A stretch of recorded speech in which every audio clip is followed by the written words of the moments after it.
It's time to bring in the man who has been talking about the weather forecast, basically the same for almost 5 days now, at the end of last week and this week. Pat Pagano. Good morning, Pat. And good morning to you, Marshall. Good morning, everybody. And it has been, gladly, uh, for me anyhow, because I don't have to make much in the way of changes. Yeah. And I'm just sitting back waiting for the other shoe to drop. And so far, I don't see any signs of that yet. Um, Cape Cod will have to worry over the weekend, but that's about it. And we'll talk about that in a second. So today will be cloudy with a chance of snow showers. I mean, they're in and around the area right now as we speak. That'll be changing over to rain showers by this afternoon, 40 to 45. And they're just going to be showers, right? Nothing steady, right? I don't see anything steady. Yeah. Nope. Windy with periods of rain tonight, mid 40s. Periods of rain or showers will taper off Friday afternoon, then clearing with a high near 50. Partly sunny, low 40 Saturday, sunny Sunday and Monday, Martin Luther King Day, about 40 degrees. There will be an offshore storm forming over the weekend, and it's going to be close enough to clip Cape Cod. So Cape Cod is going to get strong winds. They'll have rain, cold rain, maybe even some wet snow. So if anybody's headed that way, the weather's not going to be pretty. The wind on Cape Cod could easily go to 50 miles an hour over the weekend. So again, I would say it's a near miss, and let's hope that's the way it stays because, you know, tomorrow is Friday the 13th. Yes, it is. So, you know, a lot of people get suspicious. Things could happen. Yeah, well, hopefully nothing will, and everything will continue to work as we're planning it to work. So that's a scoop there. No, Cape Cod Yeah. Cape Cod is just going to get if they get hit, they're just going to get hit with heavy rain and wind, right? Maybe some snow. And like you said, that if that has no chance of hitting us. Right now, the chances are very small. Okay. So let's hope it stays that way. Yes. Because this year, I just don't trust. It's as simple as that. I just don't trust it. So we'll continue to watch that for you. But in the meantime, I tried last night to watch. I got to use my common sense sometimes. I tried to watch last night that movie Banshees, Yep. which won all kinds of awards. Colin Farrell's in it, and you know when they have the heavy Irish accent, and a lot of what they said I couldn't understand. I never thought that I should put the closed captioning. Oh yeah. That would have been a smart idea. Well, anyhow, I fell asleep. Just thought I'd tell you that. You know, I watch a lot of movies now, action movies, out of China, and even some out of Russia. Okay. And they're very well done, and they're fun to watch. And of course, they're not overdubbed, so I put on the captions, and I didn't think I'd like it, but you know what? It's kind of cool. Yeah. You know, you get to see Japan saving. I mean, you get to see China saving the world instead of the United States. You get to see Russia saving the world instead of the United. You know what I mean? Everything's done on that country's perspective, Right. Okay. and it's kind of fun to watch. It's kind of fun to watch, and you can follow along with on my TV. There's like 7 different ways you can display the closed captioning. Oh well, that's cool. Yeah, and so I the way I like it the best is middle sized, bright white. That is on the very very very very very bottom of the screen. Right. But then again, I have a 90-inch screen, so Right. they're So very easy to read. really. Yeah, they're very easy to read. But anyways, yeah, closed captioning is actually real good because it expands what you can watch. Now, I want to get to the California and the drought. You know, somebody must have been listening to us, Pat, Oh, because really? now all of a sudden, the New York Times, the Associated Press, they're doing stories on, guess what? Will all this rain affect the drought?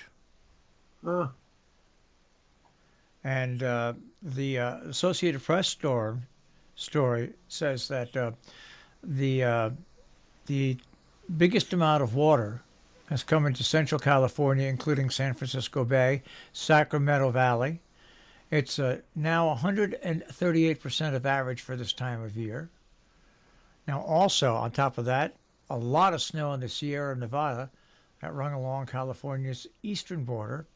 Okay. And now they say most of the state's reservoirs are below average for this time of year, but some now have begun to fill up, especially those close to the hard-hit Sacramento region along parts of the Sierra Nevada. So they're starting to fill up. Now, of course, it all depends what happens over the course of the next month or two. They give an example that a reservoir in Sonoma County was roughly half its historical average on Christmas, and Right. now it's almost 85% full. Huh? So it is starting to have an impact, but then again, it's got to keep going on for them to really feel safe. So, but that's interesting because we started questioning this 2 weeks ago. Right. You know, Right. why wasn't anybody jumping on this story 2 weeks ago? Who knows? Well, I know why. Because it's not to them. They get on the story and they beat it to death. Then they bring in commentators to beat it to death, and by the time they get around to this, it's 2 weeks later. You know, it's they just go newspapers, big newspapers and TV stations. They just go for the ratings stories, not follow-up stories, which I think people, especially in California, our most populous state, would have loved to be kept abreast. So Yeah, I kind of agree with you. It's what one does, they all follow. Yeah. You know, if ABC is leading with the documents found in Biden's office when he was vice president, well, then you can bet your boots that the other networks are going to lead with the same thing. And if something weird happens, like a guy kills his wife, there's a million follow-ups on that. No, it's a news story at first if someone does something heinous and horrible, but then let's move on. Let's get some, let's get more news on different things. Well, yes, that's me. I guess I shouldn't complain, but we used to get more news when we just had half-hour network newscasts. We used to get more new news when ABC, CBS, NBC just had a half-hour newscast in the evening. We used to get more varied news then. More That's different kind of stories. interesting, yeah. And some people may say, well, maybe if you turn on a local channel, you'll get more news. But that's not the case either. No, it's not. It's a whole new way of looking at news. It's the 24-hour news cycle, and they just beat it to death, and there's no follow-up. No follow-up. Yesterday, I got a call from a friend of mine who lives in the area and said, Pat, what's the story with the earthquake? I said, what earthquake? They said, oh, it's being reported on Facebook. I said, well, if it's being reported on Facebook and I'm not getting an alert, it can't be true. Yeah. So what do you mean? I said, no, I'm programmed. We have it programmed here that in the event of an earthquake, we get the bulletin immediately. Yeah, we have the that. magnitude. Yeah, we have that. We have that I here. couldn't find anything. Yeah. Facebook. What a way to get. What a way to get your news. Yeah, see what I mean? Unbelievable. Do you remember years ago, Marshall? I mean, our listeners can't appreciate it, but years ago, I mean, now everything, comes flying in on the computer, on the internet. But years ago, we didn't have that.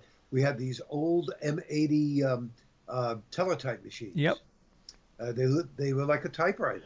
They weren't that fast. They weren't that fast. They were big. They were noisy. Clunky, and they would have to bring the news out, and you would hear the bells going off. When there was a bulletin, you'd go over there and start reading it and say to yourself, "Can you go a little faster so I could rip this off and get it on the air?"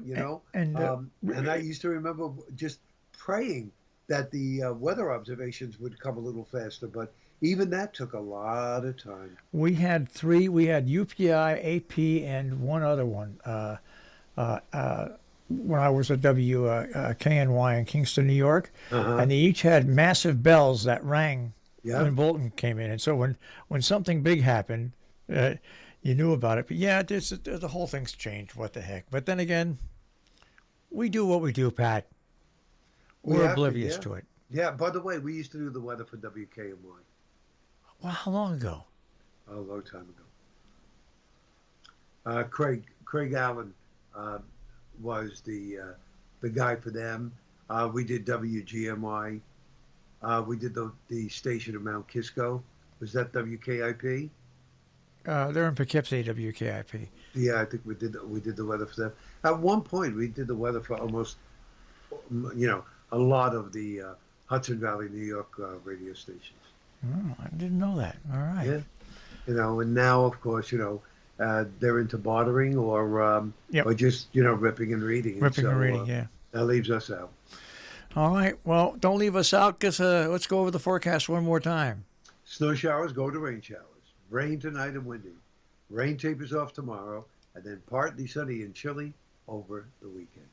All right, Pat. Have a good day. I'll speak with you mañana. All right, sounds good, Marshall. Take care. Bye-bye. Pat Pagano this morning in the Weather Center here on Robin Hood Radio and the Robin Hood Radio Network.